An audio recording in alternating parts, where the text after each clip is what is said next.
hedder Sofie Roe, og jeg har vundet kampagnen fra blogger til blogger med Ellers. Og i dag vil jeg vise en YouTube-klassiker, nemlig en haul.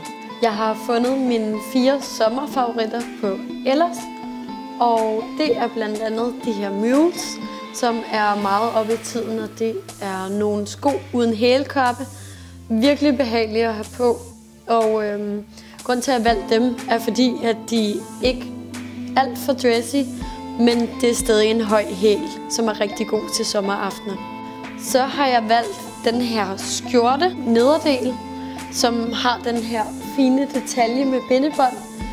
Det er en trend, som vi ser rigtig meget den her sæson, altså skjorte med detalje. I sæsonen vil man se rigtig mange skjorter, hvor der er mulighed for at binde. I den her style, der er den faktisk allerede bundet, så den er virkelig smart. Derudover har jeg valgt badedragten, som er helt klassisk med rygdetalje. Det, som gør badedragten mere praktisk, er, at du skal ikke hele tiden tænke på, sidder der en strop forkert, og så kan man også spise lidt flere is, uden det kan ses.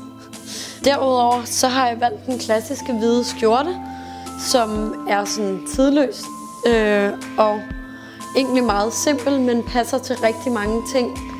Den kan ligesom nederdelen også bindes på forskellige måder, men jeg synes, den er ret fin, som den er her i sig selv. Og den her style, jeg har valgt på Ellers, den er med hør i kvaliteten, som bare er sindssygt lækkert at have på sådan en varm sommeraften.